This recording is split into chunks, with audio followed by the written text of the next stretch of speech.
Секој пат кога една жена ќе каже анализите ми се во ред, меѓутоа јас сепак не можам да останам бремена, знаеме дека зад овие зборови се крие многу повеќе од само еден медицински извештај. Во денешната епизода зборуваме токму за причините и за невидливите механизми кои што се помеѓу жената и нејзината бременост. Со доктор Марија ќе почнеме од тироидната. Што се случува кога тироидната е 3,5, односно ТСХ е 3,5 и не настапува бременост? Значи, кога имаме ТСХ 3,5, ова не влегува во нешто што се нарекува оптимални граници. Може да влезе во нешто што се нарекува референтни граници, дефинитивно влегува во референтни граници, но како што споменавме уште во првата епизода, значи, она што сакаме за оптимални граници, за да постигнеме бременост, се дефинитивно ТСХ да се движи помеѓу 1 и помеѓу 2.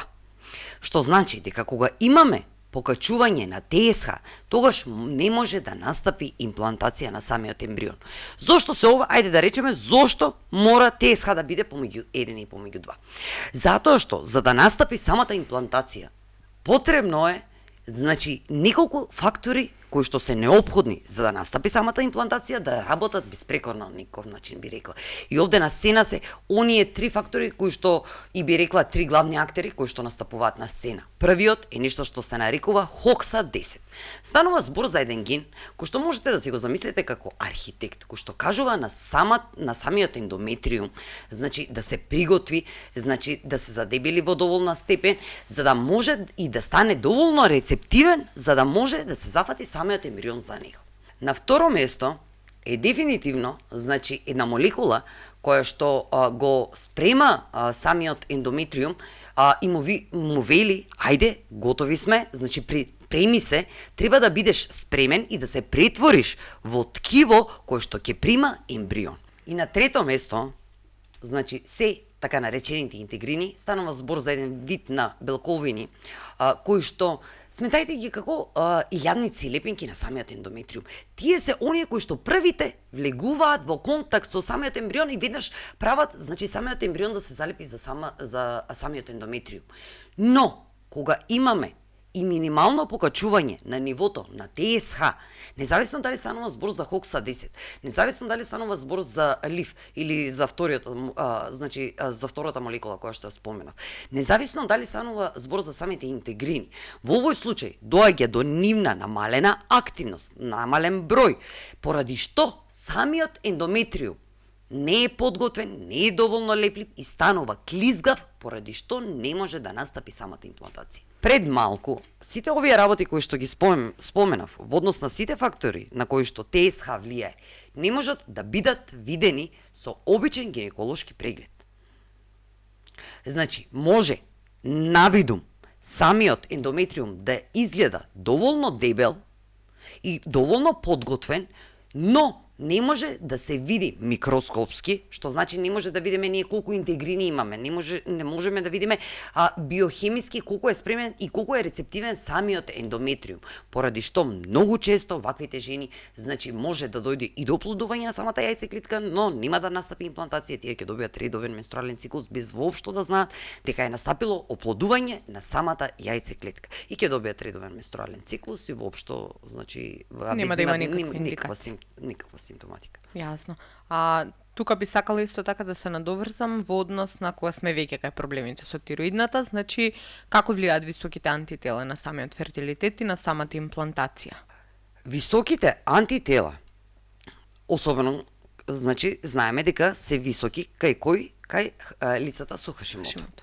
Значи, високите антитела, независно дали станува збор за антитела на тироглобулин или за антитела на тиропероксидаза, се дефинитивно ризик фактор за спонтани абортуси, особено за рани спонтани абортуси. Значи, што се случува кога имаме високи антитела? Оно што се случува е најнапред во едни нормални услови каде што немаме високи антитела, значи имунолошките клетки на матката имаат за задача да земат да го препознаат самиот ембрион, да создадат доволно крвни садови и да го прифатат самиот ембрион. Но истите овие клетки, кога имаме покачено ниво на антитела, дефинитивно веднаш го менуваат својот начин на функционирање и почнуваат да лачат нешто што се нарекува инфламаторни молекули кои што создаваат една токсична средина за самиот ембрион, поради што не може да дојде до самата имплантација. Ова е едно нешто. Друго нешто кое што треба да го земеме во предвид дека кога имаме високи антитела, имаме хиперстимулиран имунитет, што значи постојано е во алармантен режим, би го рекла на некаков начин, и постојано скенира за некакви непријатели. И кога ќе дојде ембрион, кој што 50% од неговата генетика дефинитивно доаѓа од таткото, тогаш самиот имунитет гледа на самиот ембрион како туѓо тело и може веднаш да реагира веднаш со исфрлање, дури и при обид да настапи имплантација, ќе реагира веднаш со исфрлање, значи на самиот ембрион. Така да дефинитивно високите антитела се причина за дури и повторувачки спонтани абортуси во раната бременост. Доктор Марија, дали е вистина дека многу жени успеваат да останат бремени дури откако ќе поминат третман за тироидната жлезда, иако со години пред тоа, нели, резултатите кажувале дека е окей. И исто така би сакала да ми кажете која е разликата помеѓу класичниот третман за тироидна, односно давање на терапија, и која е разликата во вашиот третман кој што вие го споменувате и кој што го практикувате, односно во функционалниот пристап. Вообичаено, доколку една жена се соочува, да кажеме, со хипотироидизам, има намалена функција на тироидната жлезда, вообичаено ќе биде препишан еутирокс. И во овој случај, самиот еутирокс сам по себе нема да ги реши сите причини кои што се одговорни за таа жена да не може да остане бремена. Во 95% од случаевите, хипотироидизмот се должи на автоимуно заболување како Хашимото. Значи, во овој случај, ние треба да ги решиме, да ги намалиме и антителата. Потоа треба да го намалиме и самото ТСХ, да ќе го постигнеме со соодветна доза на еутирокс, но истовремено треба да ја намалиме и хроничната нискостепена инфламација која што е задолжителна компонента, значи на самиот Хашимото, треба да ги надоместиме и самите дефицити кои што се задолжителна компонента на Хашимото, доколку таа жена, а 60% од жените со Хашимото имаат инсулинска резистенција, треба да ја решиме самата инсулинска резистенција. Кога ќе го решиме целото ова нешто, веќе се создаваат услови за постигнување на бременост. Затоа многу жени со Хашимото, значи и покрај долгогодишните обиди, значи не можат да останат бремени. Независно какви третмани користат, независно дали одат, да кажеме, со инвитра, со инсеминации, со ембриотрансфери, значи постои многу поширока слика која што треба да ја решиме. Зборуваме дека ТСХ-то треба да биде, нели, во оптимални граници. Она што се трудиме е да биде секогаш помеѓу 1 и 2. А што се случува во моментот кога ќе настапи бременост? Значи, што се случува со ембрионот? Дали ембрионот влијае од самата тироида или не? Дефинитивно. Оно што треба да го земеме во предвид е дека доколку настапи имплантација, значи до 12-тата седмица самиот фетус е зависен наполно од тироидните хормони на самата мајка. Поради што веднаш, значи кога ќе имаме имплантација, драстично се зголемува потребата од тироидни хормони. Затоа што и самото мозоче, и органите на самото бебче се формираат, и на самиот фетус се формираат точно тироидните хормони на самата мајка. Поради што можем и најверојатно во најголем дел од случаевите доаѓа до покачување на дозата на еутирокс. Во овој случај неопходно нешто е. Дефинитивно. Значи да ја зголемиме дозата на еутирокс со цел да ги запазиме правилни вредностите и доволно да дадеме тироидни хормони, затоа што самиот левотироксин или самиот еутирокс е Т4 хормон. Поради што ќе додадеме дополнителен тироиден хормон и доколку пак може да се случи нешто друго, таа жена да не прима еутирокс, но при постигнување на бременост поради поголемата побарувачка од тироидни хормони да дојде до покачување на ТСХ и во тој случај да бидеме принудени да вметнеме еутирокс.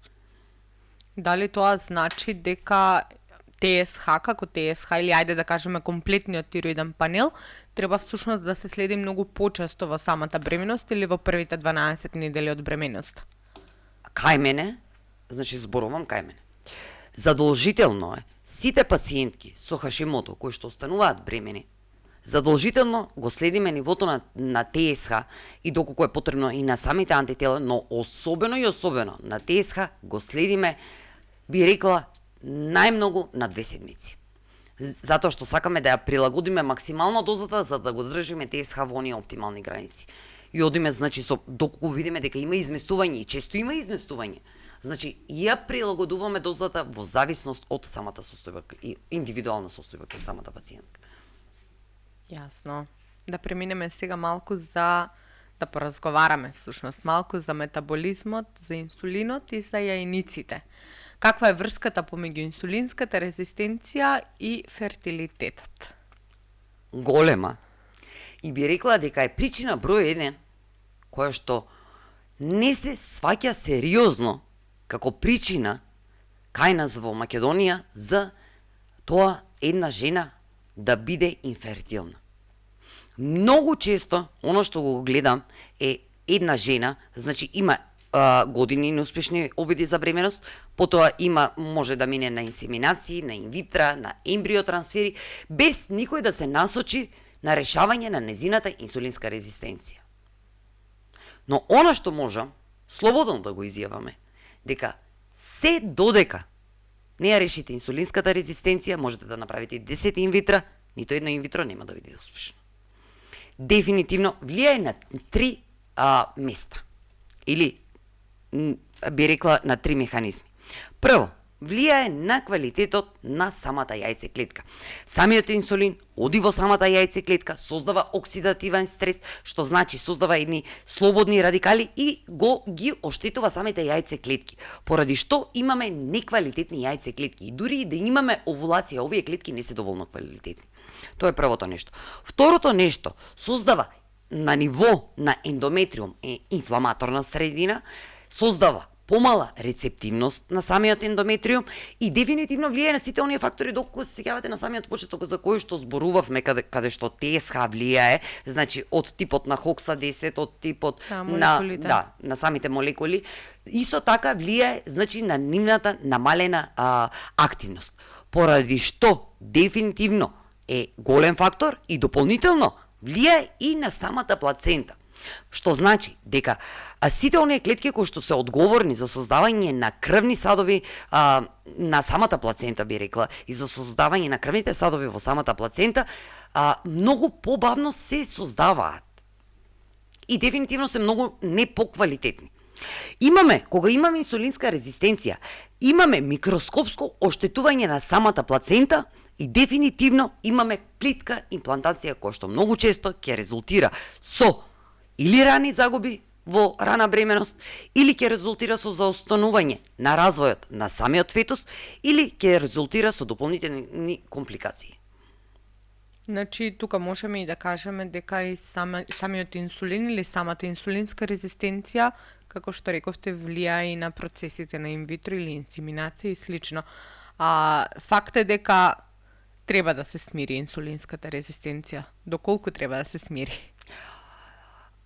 Кои се оптималните граници да ни биде инсулинската резистенција за да можеме да се обидеме за бременост? Она што го гледам многу често е пациентките многу често знаат да ми кажат нешто од типот имам нормален шеќер, имам нормален инсулин. Многу често појава. Но кога ќе пресметаме, затоа што можеме да го пресметаме и да ја пресметаме инсулинската резистенција или хумор индекс на база на доколку имаме податоци и за гликоза на гладно и за самиот инсулин, можеме да ги пресметаме вредностите и тогаш гледаме дека таа жена се соочува со инсулинска резистенција. Или пак оди и испитува, значи во лабораторија, на прво место најдобар би рекла тест за испитување на инсулинска резистенција е нешто што се нарекува ОГТТ со инсулин, не со гликоза. На второ место, многу ретко го прават во Македонија, но дел од ендокринолозите дефинитивно го прават. На второ место е HOMA-R индексот кој што ќе ни покаже, значи, дали таа жена се соочува со рана инсулинска резистенција, средна инсулинска резистенција, изразена инсулинска резистенција. И кога станува збор за HOMA-R индексот, она што сакаме е да биде под 1.9. Значи, се што е над 1.9, веќе зборуваме за инсулинска резистенција. Се разбира, значи имаме рана инсулинска резистенција, средна инсулинска резистенција, над 3, веќе зборуваме за изразена инсулинска резистенција. Значи нам ни треба 1 запирка 9 под 1 запирка Под 1 9. запирка поточно. Јасно. Кажете ми сега зошто жени со полицистични јајници не можат да останат бремени? Полицистичните јајници се причина број 1 за инфертилитет во репродуктивна возраст поради ановулаторни циклуси, што значи поради тоа што немаме овулација. Кај жените со полицистични јајници, она што се случува е, најчесто имаме нарушување на соодносот помеѓу покрај тоа што имаме, може да имаме, значи во 80% имаме инсулинска резистенција која што влијае на оди во јајниците, дополнително допринесува за покачување на андрогените хормони кои што дополнително ја блокираат самата овулација. Но оно што треба да го знаеме дека кај овие жени многу често имаме отсуство на овулација, поради што се разбира доколку една жена нема овулација, нема како да настапи оплодување. И вообичаено овде, значи, немаме доволно високо ниво на FSH хормон, кој што е одговорен за зрење на самите фоликули, и имаме многу повисоко ниво на LH хормон, кој што е хормон кој што треба да ја направи, да ја индуцира самата овулација.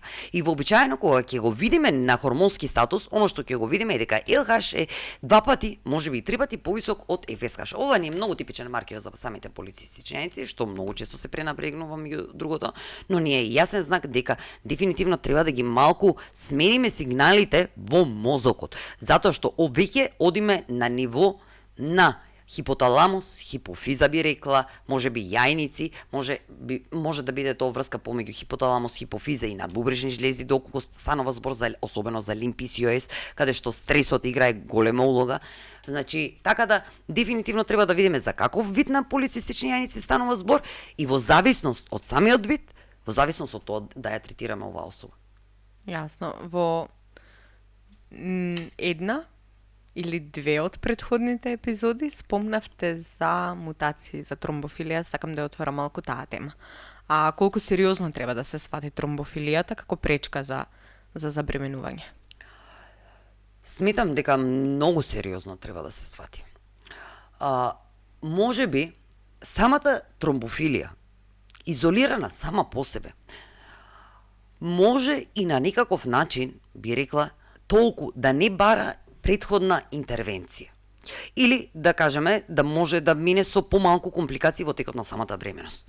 Но она што треба да го видиме и размислиме, значи дали таа пациентка, доколку има тромбофилија, она што сакам да го споменаме, дека тромбофилијата не е едно нешто и не можеме да ја класифицираме самата тромбофилија како постои една тромбофилија. Значи, кога испитуваме, она што предпочитаме, кога одиме за бременост, задолжително одиме со испитување на комплетен панел за тромбофилија. На овој начин, сум еден чекор напред.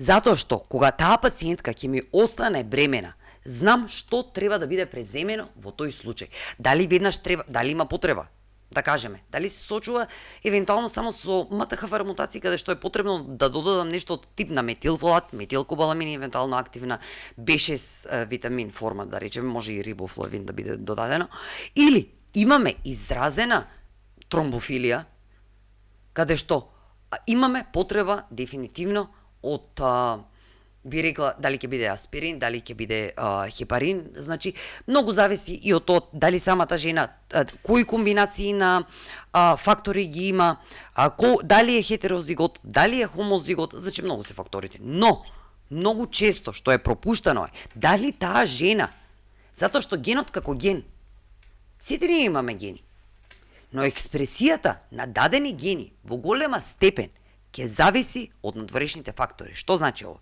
На прост едноставен начин сакам да го објаснам за самите гледачи и за самите слушатели. Значи, доколку жена со тромбофилија едновремено има и Хашимото, едновремено има и инсулинска резистенција, и двете состојби значително ќе влијаат и ќе доведат до поголема експресија на овие мутации за тромбофилија, поради што ризикот од спонтани абортуси драстично се зголемува. Поради што се разбира ќе бидат потребни многу повеќе интервенции. Отколку само таа жена, да кажеме, да се сочува само со тромбофилија. Јасно.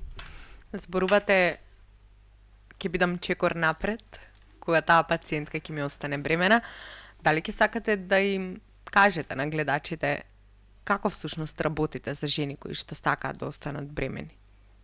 Кој е начинот на подготовка, дали постои некој третман, колку е, во кое време траење тој третман, значи како оди за тоа што обично се соочуваме со еден куп пораки кои што се од типот, не знам, имам проблем со забременување, не можам да останам бремена, доколку може ако има слободен термин да закажам преглед. Еден преглед. Да закажам. Дали еден преглед може реално да донесе бебе? Во никој случај.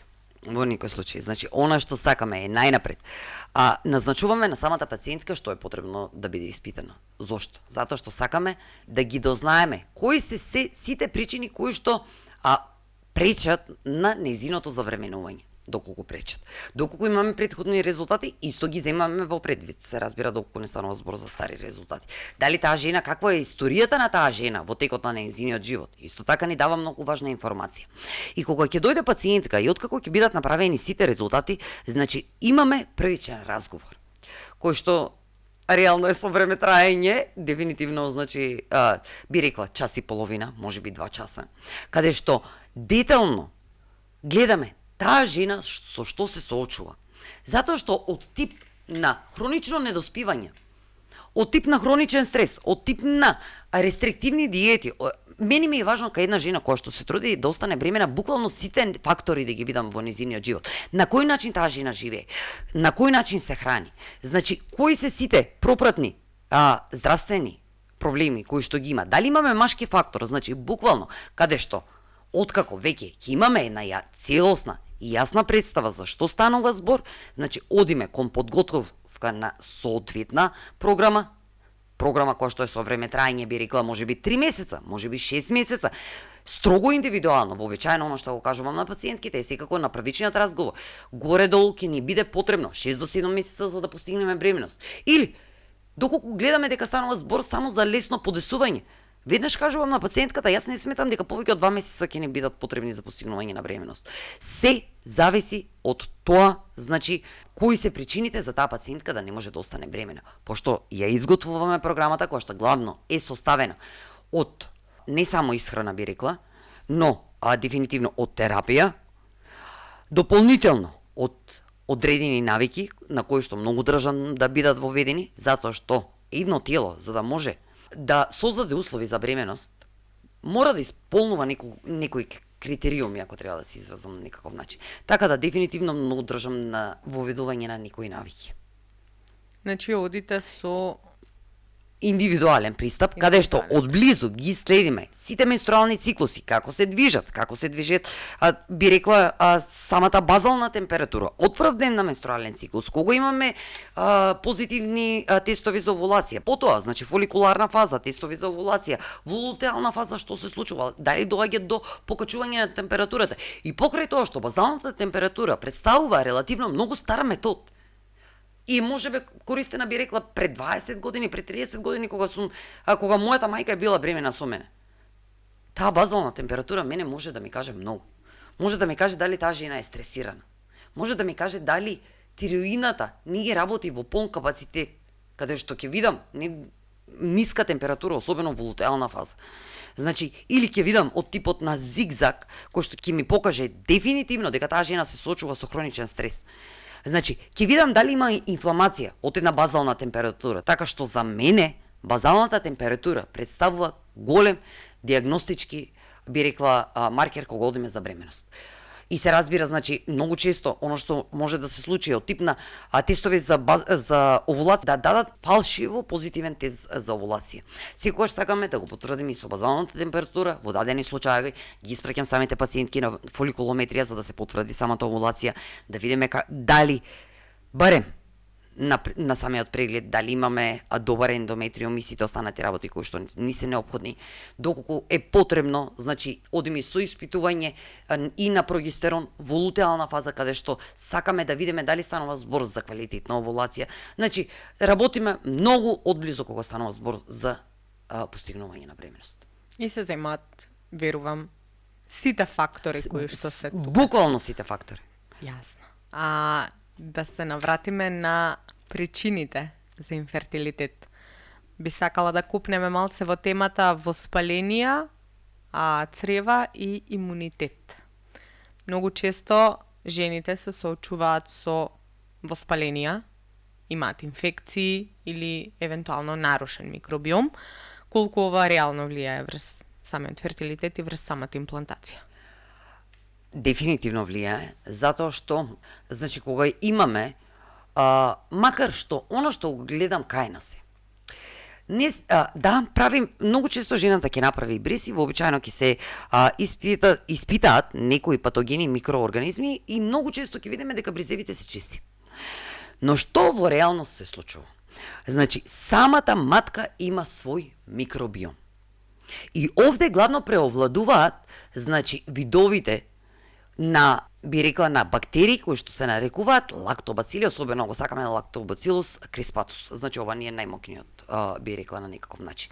Што прават овие лактобацили? Создаваат прекрасна pH средина за да може, значи, да овозможни една средина каде што ќе се развива еден ембрион.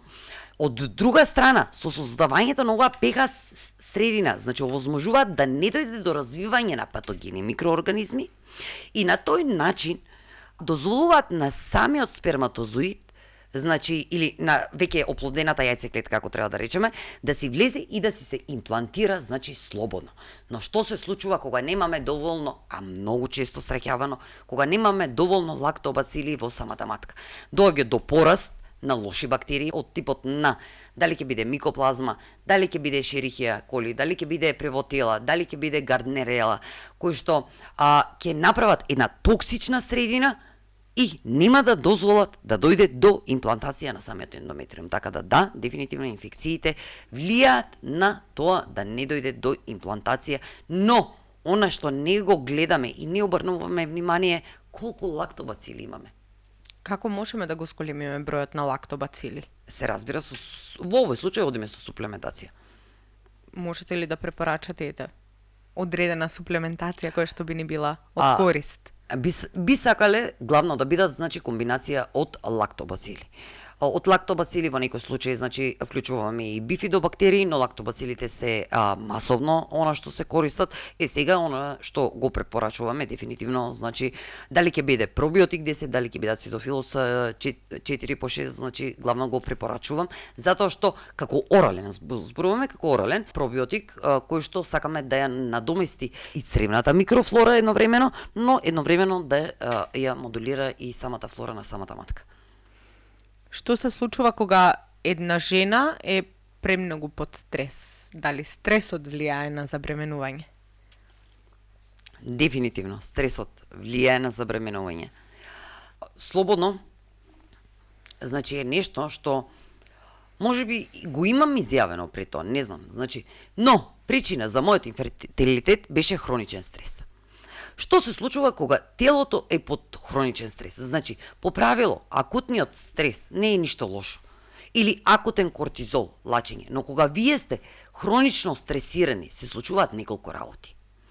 Значи, најнапред, и пак се враќаме на она хипоталамус, хипофиза и надбубрежни жлезди врска, каде што, значи, кога имаме хронично покачен кортизол, би рекла, или сме хронично стресирани, она што се случува е имаме намалено лачење на ФСХ и на ЛХ, значи хормоните одговорни за созревање на фоликулите и хормонот одговорен за самата овулација, поради што многу често ќе имаме или ановулаторни циклуси, што значи ќе имаме отсуство на овулација, или ќе имаме овулација која што не е доволно квалитетна. Една работа. Другата работа што ја прави кортизолот е, поради тоа што и кортизолот и прогестеронот произлегуваат од една иста суровина која што се нарекува прегненолон, секогаш телото, човечкото тело, ќе даде приоритет на тоа да преживее и во овој случај е повеќе продукција на кортизол наместо прогестерон. Поради што? Значи, имаме слаб прогестерон, може да имаме дефицит, поради што можеме да имаме и дефицит на лутеална фаза и дефинитивно недоволна количина на прогестерон кој што е неопходен за да ја подкрепи и да ја приготви, да го приготви самиот ендометриум за да дојде до имплантација. Така да, она што сакаме да се фокусираме во овој случај е редукција на самиот стрес. Затоа што кога зборуваме за стрес, не зборуваме само за стрес од работа, може многу пати сум го повторувала, но не зборуваме само за стрес од работа, домашен стрес, или некаква траума, да кажеме. Се од тип на рестриктивни диети, од тип на прекумерна физичка активност, од тип на, би рекла, нередовен сон, постојано и често будење, од тип на некои други стресови фактори, значи телото ги чита како стрес сигнали. За него е сеедно дали вие сте хронично недоспиени или се нервирате на работа, шефот дали ве изнервирал на некаков начин. Докторке, пред некој ден најдов на една статија каде што се споменуваше лув, ама не беше доволно објаснато, беше од типот дека лув влијае на зачнувањето и на самиот фертилитет. Дали можете да ни објасните што е тоа лув, прво и основно? И дали може да ни кажете нешто повеќе? Многу ме интересира, Маријана, во која статија имаш најдено, значи? Не знам, имаше некој водич таму, дали беше во некоја заедница, независно. Нека да го објасниме лув. Значи, ставаме збор за еден феномен, каде што реално доаѓа до зрење на самиот фоликул и до достигнување на неговата потребна големина за да настапи овулација, да кажеме. Но реално она што се случува е на моментот на кој што треба да настапи овулација, не настапува овулација. Поради што се разбира, поради тоа што немаме ослободување на јајце клетка, нема што да биде оплодено.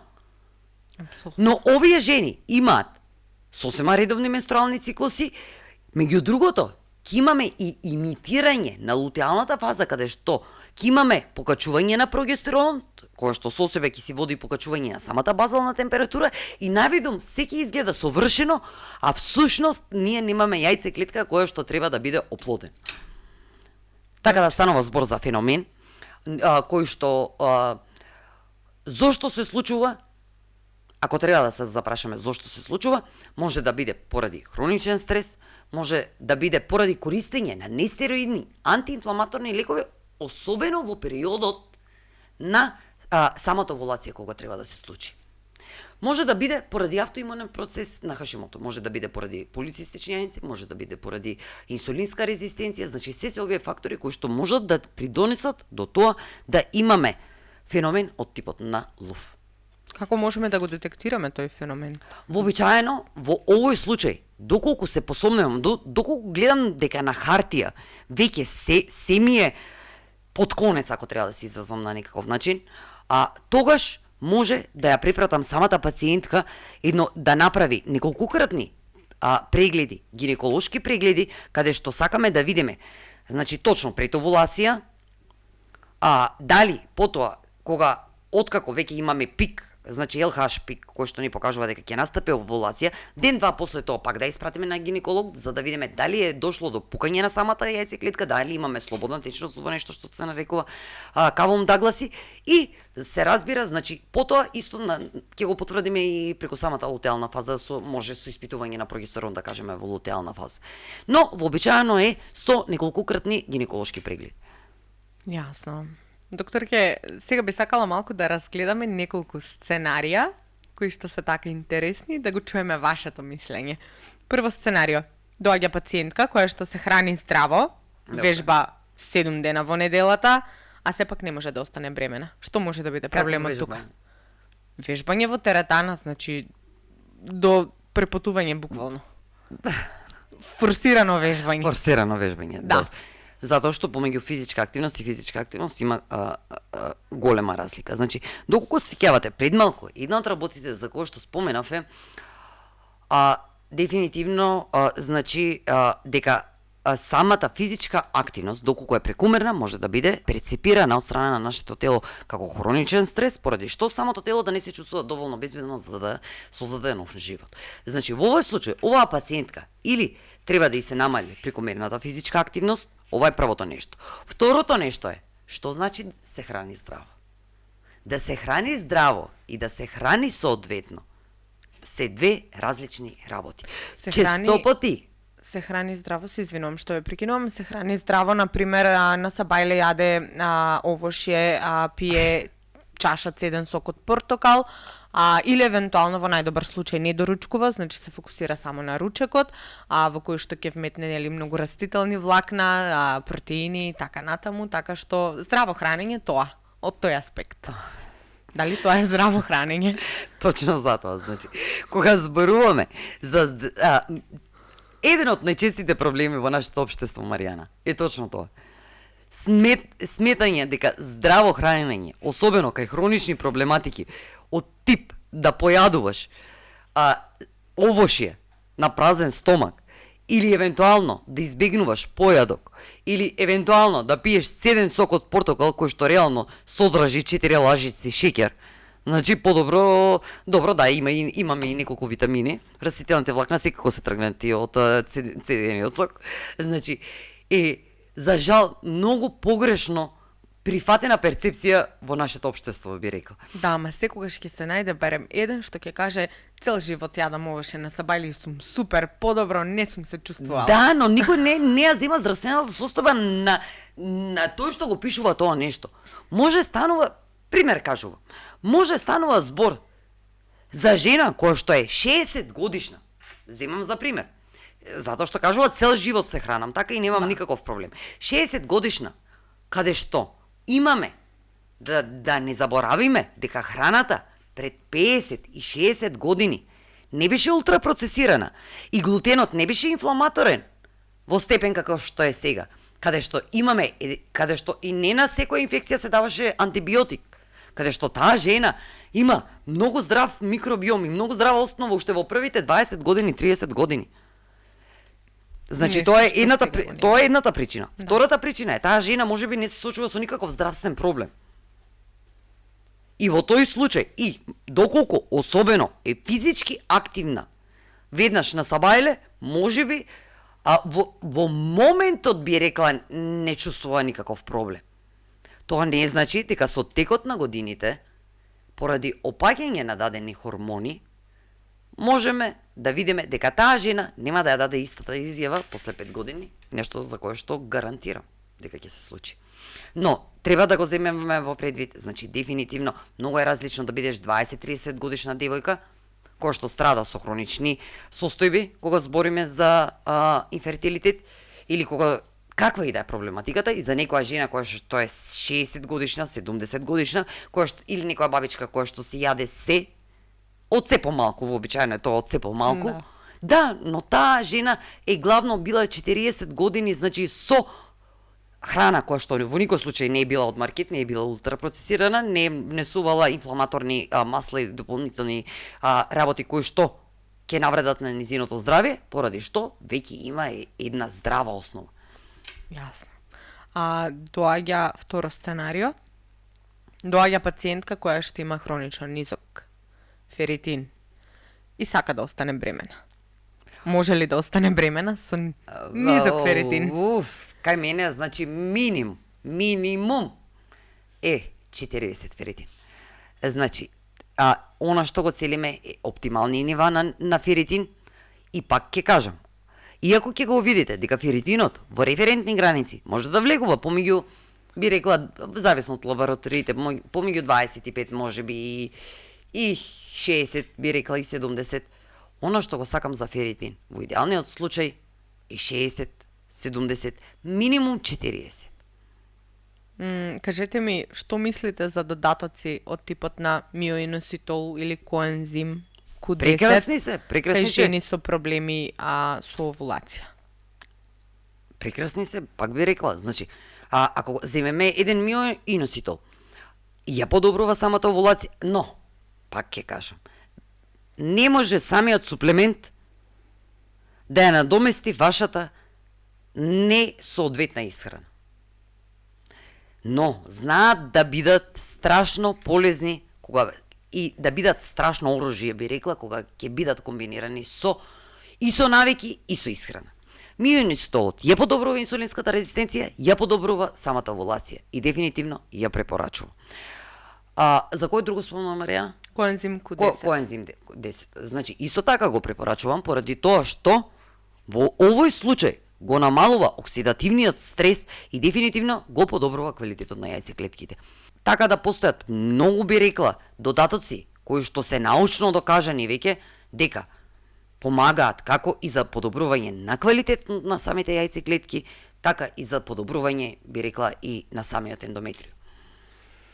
Спомнавте претходно што побуди кај мене ете уште едно прашање од тој аспект. Спомнавте дека пред 50 години се хранеле значително поздраво. Што мислите за токсините денес, за козметиката која што ја користиме, за пластиката, за пестицидите, дали тие влијаат на фертилитетот? Значи, не само на фертилитетот. Значи, доколку сите сме сведоци дека на денешно време постои страшна епидемија на хронични заболувања кај младата популација. Значи, зборуваме за 20 годишни, 30 годишни девојки кои што страдаат од хронични болести, каде што веќе, би рекла, има толку изразена инфертилитет, да го земам самиот инфертилитет. Значи, порастот му е драстичен. Не ја знам точната статистика, нека да не давам погрешни информации, но дефинитивно страдаме од епидемија на инфертилност кај жени на денешно време, што воопшто не е било случај пред 50 години. Кога станува збор за пестициди, за лична козметика, за хербициди, сите овие се ендокрини дисруптори, кои што значително влијаат на самите хормони на една жена. И на тоа, и на самиот инфертилитет, би рекла, и на самите хронични заболувања што се појавуваат кај дадена жена. Дефинитивно, зиноестрогените се нешто, со едно име зиноестрогени, значи овде е голема група, би рекла, е нешто на што сакаме да внимаваме и сакаме максимално да ги исклучиме од употреба. Мене ми е јасно дека не може се наеднаш да биде исклучено, но доколку барем се фокусираме малку по малку да направиме известна промена. Дали ќе биде денес промена на некои видови насадови за готвење, би рекла, кои што не се штетни. Дали нареден ден ќе биде промена на одредена козметика која што не содржи толку ендокрини дисруптори. Потоа доколку се насочиме, значи, на, би рекла, на избегнување на хербициди и на пестициди во самата исхрана, на јадење на помалку инфламаторна храна, секој ден, ако направиме само по 1% подобрување, верувајте ми, за рокот една година ќе почувствувате драстична промена, значи на секој едно поле во вашето здравје. Независно дали станува збор за, сега излегнавме малку од тематиката на самиот инфертилитет, но ова важи за секој еден човек кој што се соочува со каква и да е симптоматика. Да, меѓутоа, мене прашањето ми беше дали конкретно нели влијаат овие работи на фертилитетот. Многу влијаат, да. Ама факт е дека влијаат на секојдневниот живот и на тоа како ние се чувствуваме, и за тоа сме сведоци. Мислам, го живееме нештото и свесни сме какво било времето пред 50-60 години, однапред какво е сега и со колку модерни болести, ајде ќе кажам, се соочуваме денес. Од симптомите, како можеме да почувствуваме, како можеме да знаеме и да видиме дека нашето тело е спремно за бременост. Кои се најчестите знаци кои што нашето тело ќе ги даде, а ќе не биде зелено светло на семафорот, дека може да се обидеме? Би рекла, зависи од состојбата во која што се наоѓате, но многу често кога ќе почнеме да работиме со некоја пациентка на долга стаза, значи веќе уште пред да ги направиме, затоа што правиме и контролни анализи за известно време, за 3-месечен период, 6-месечен период, задолжително правиме контролни анализи, сакаме се да видиме црно на бело дека е значително подобрено. Но кога таа жена ќе ми каже, веќе имам редовен менструален циклус, имам овулација, забележувам слуз во денот на овулација, да кажеме, веќе имам супер енергија, немам попладневни напади за спиење. Спијам, имам добар сон, имам длабок сон, не површински како предходно.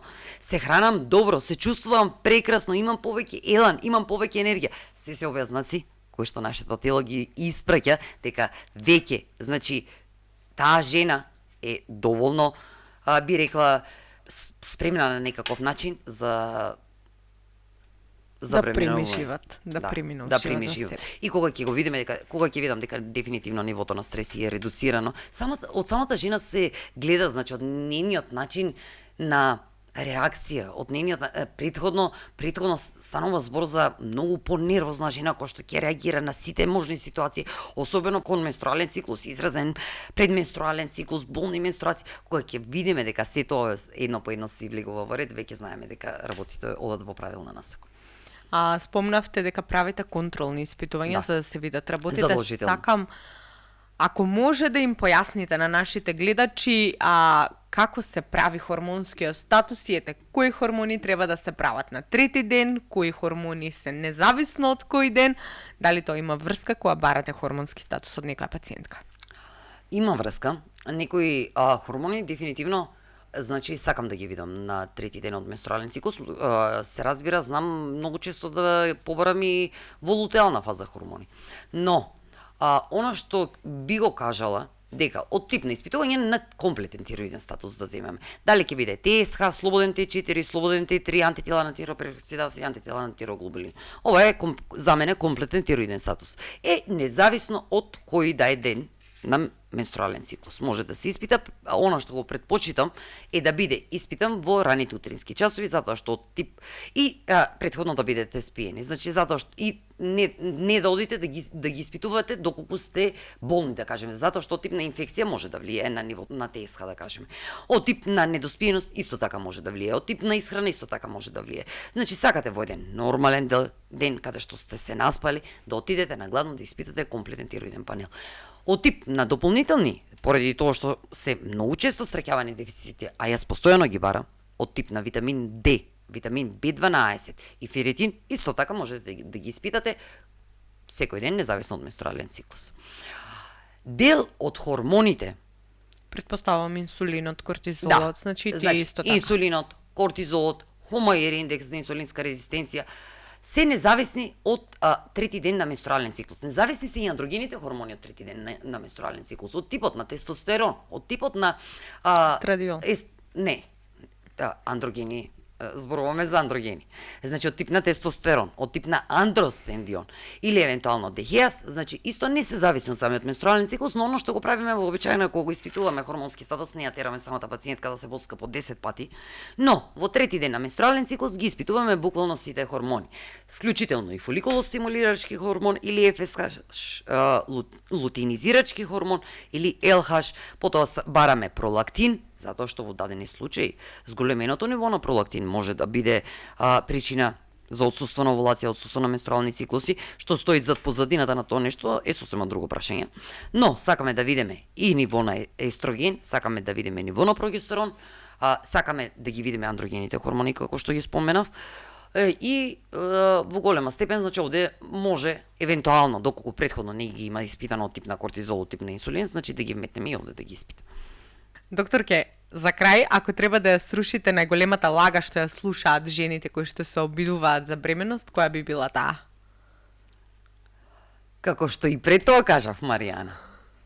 Значи, за мене, една жена кај која што не постои никаква пречка за да остане бремена, но независно што и да се обидува, не може да остане бремена, за мене е само доволно неиспитана жена.